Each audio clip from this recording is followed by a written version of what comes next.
Hello, good morning, good afternoon, good evening sa atin lahat. Ngayon, araw na to wala tayong lakad. Bababa ako at gagawa tayo ng empanada para sa asawa ko. Pero hindi ko yung oven kasi nasira yung oven namin. Bali, i-deep-fried lang natin. Dahil bukas, may lakad kami, magbe-video-video kami sa labas, ikabite niya. Okay, let's go, samahan niyo ako. Ayan, bababa muna ako. So, magkukusina muna. Ayan. Bagong gulay. Paging puti. Ang dami ko ng puti. Kailangan ko nang magkulay sa gabi. Bababa muna tayo sa bahay. Ano oras na? Kaligising ko lang. Kaliligo. So, bali alas 9 na. Nilate na naman ako ng gising. Ayan, dito tayo punta sa kusina. Buksan mo natin ito mga bintana na sumingaw yung ulog sa loob ng bahay.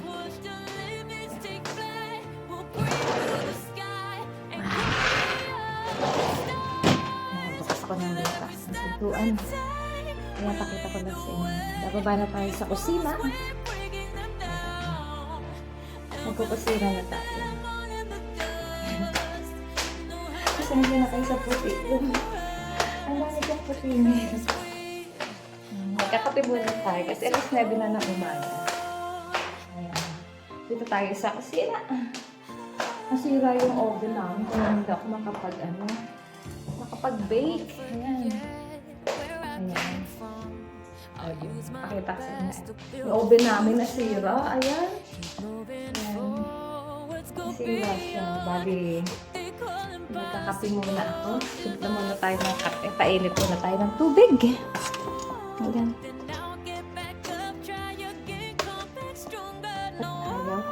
Ayun. Ayun mandar. Mali. Mali yung aking nasaksak. Ayan. Nagtimpla tayo ng kape. Ayan. Tingin tayo ng pagkain dito meron. Nagpisa kagabi ang aking asawa. Ginawa niya to. Manok pa dyan. Ito, pala. Nagawa pala ako ng ito. Nilabas ko na to kagabi pa. Ayan.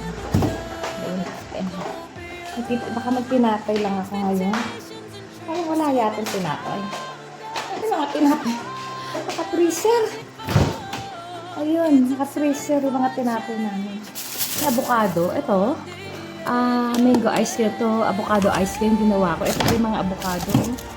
Kaya ito na lang natira. May 4 pa ako kasi pinamigay ko na yung iba. Hindi may tinapay.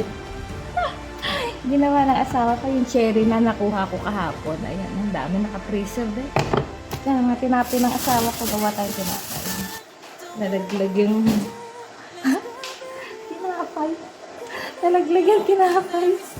Ayan. Okay. Ayan. Wala tayong pang Ayan. Naglabas lang ako ng tinapay. Ito. Rosette pa, Ayan. Meron pa pala akong dito na ginawa na ano ba yung tinapay? Ito yung pizza. Hindi ko naubos kagabi. Ayan. Ito. Ginawa ko sopas. Bakit hindi ko yata na to? Papaya kahapon, no? Ginawa, kainin ko nga. Ayan. Ito ay sopas. Sopas kahapon. Labas na natin ang makain na lahat. Ayan, sopas. Kabigyan ko si Cyrus. May itlog pa yan. Hapon lang to. Hapon lang yung sopas na yan. So, sayang naman. So, iinit ko lang siya sa microwave. Ayan ang breakfast namin for today. Ayan. Pasensya na tayo. Wala tayong magandang video for today. So, bali, mag-aalas na muna tayo bago tayo gumawa ng empanada. Tapos si Cyrus, bigyan ko lang. Iinit ko lang muna.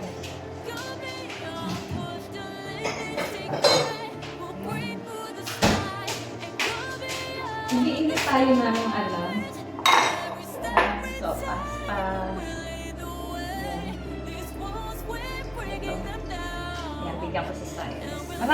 ano to eh. Tapos, manok saka sausage, eggs. Yung eggs, isa na lang to kaya. So, pasaka-bread lang muna si Sai. Kung ano yung pagkain ko, hindi naman ang pagkain ni Sai. So, walang special. Yan. Pero na lang, pag ang pagkain ko dito ay Pilipino food, ang asawa ko hindi kumakain. So, bali, ako lang at si Sai ang kumakain. So, bali, yan yung natira pa. Mamaya. Sinapin lang yun. Okay. Sai. Yan. Ito kay Sai. Ito sa akin. Natira pa. Oh, hanggang lunch pa yun. Ito pa yan sa lunch. Hindi naman ako maarte. Iinit na.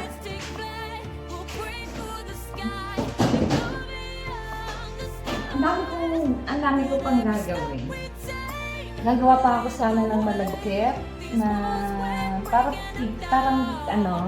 gagawa pa sana ako ng malagkit ng pampig. Ang tawag doon? Pichi-pichi ba yun? Kaya lang yung aking sesame seed. Ginamit ng asawa ko kahapon. So, bali, kaya lang basa pa. Nag-aalusal muna ako. Kaya kung gawin ngayong araw nito kasi bukas aalis ako. So, iwanan ko muna ng pagkain ng asawa ko. Tinakpan ko para hindi makita yung puti. Saka mainit kasi, mamaya tataas ko na yun. Basa pa kasi kaya hindi ko na Mag-microwave na. Saka nagkakape ko. Ako na ba? Ako na siguro. Bali, init yung pagkain. Pas nauuna pa nga siyang kumain sa akin eh. Ayan. Init lang natin. Microwave. Ay, ba't ganun? Hindi nakasaksak. Kaya naman pala, hindi nakasaksak. Wala tayong ganong video ngayon. Kasi nga, nasa bahay lang tayo ngayon. Ayan. Ayan, iniinit ko yan para kay Sai. Tapos sa akin naman, eto kakainin ko. Ngayon kahapon ko lang din ito biniyak. Kaya alam, tignan mo. Pero matamis siya. Dito, ito yung papaya sa kinuhaan ni Kabitenya at ni Irene. Yan, may isa akong natira. So, ayan na nga. Mag-amasal muna tayo. Against the lights naman to. Dito tayo sa kabila. Para hindi maano. Ayan.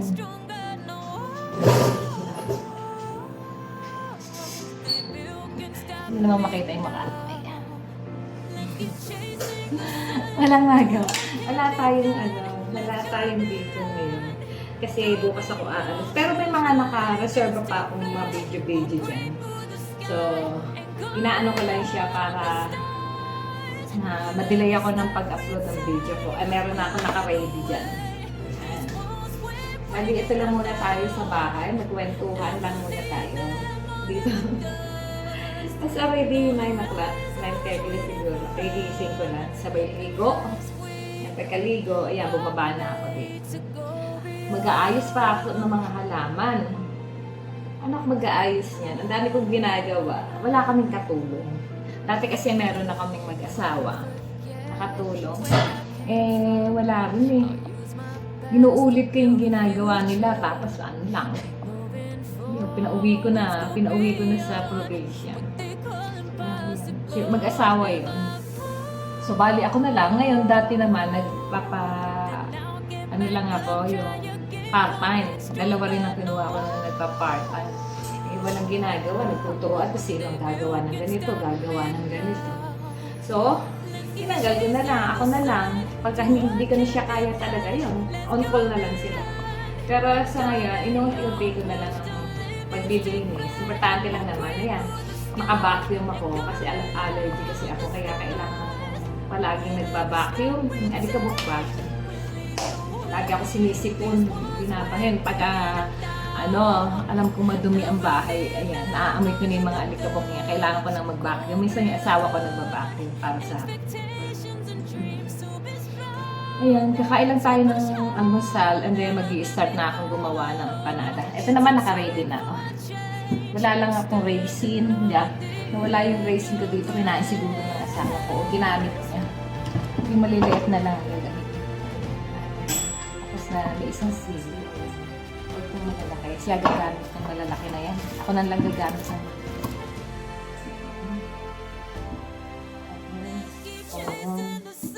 wala lang akong raisin and garlic. Ito lang naman ang gagawin ko. Ayan. Tapos yung giniling. Bali, ayan, ito yung gagamit ko mamaya. Bali sa part, to ko na to papakita. Tapos na yung panisay. Ayan, iniinit ko na rin yung sa akin. Ito na yung breakfast ni Sai. Meron siyang papaya, 2 bread, Nescafe, and sopas. Ayan. Ganyan din ang breakfast ko for today. Nga, tawagin natin siya. Hindi ko na binidyo kung paano ko siya tawagin. So, bibigay ko na ito sa kanya. Ang breakfast ni Sai. Ayan. Yan. Ayan din ang breakfast ko. Kakain na rin po ako. Ayan na. Ay, nakahubad! Nakahubad si Sai. Nakahubad. Huwag na, hindi ko na lang siya kukunan kasi. Silip na lang muta. Silip. Ayan. Ayan. Ito naman yung aking almusal for today. Ayan. Kakain na tayo ng almusal. Ito, sopas. May bread. At kape natin na isang malaking kape. Ayan, namiss ba yung kape ko? Lalagyan ng kape ng laki. Ayan. Ito ang almusal ko for today. Kasi pagkatapos nitong kumain, gagawa na ako ng empanada na i-deep-fried ko lang naman siya. Kasi nasira nga yung oven namin ngayon. So, meeting kami na kasi laki ng oven na yon. So, nag-check na kami ng asawa ko na palitan itong oven. Pero alam ko, oven na yan, nasira kasi. Ganyan. Parang nung nagbe-bake kasi ako ng isang last week, nagbe-bake pa man din ako ng pizza, biglang may pumutok. Ayan. Sa body, La Germania yan, nasa 20 years na siya. Ayan pa. Kasi nung ginawa namin tong bahay na to, same time bumili na kami ng mga gamit. Isa yan sa binili namin oven. So, may natitignan na kami ng ganyang kalaki rin. Para tatanggalin na lang namin, susuksok na lang namin isa. Nasa 50 plus yung oven. La Germania din. Kasi yung isa kasi nakita namin, gas. Ayoko ng gas pagka-oven. Mas maganda kasi electric pagka-oven siya. Ayan, so nagtitingin. Pero this year siguro makakabili na kami ng oven. Alis na ngayon, mag-almusal mo tayo. Ayan. Enough. Siguro hanggang dito na lang muna ako ang video ko for today. I'll see you again for next my vlog. Bye!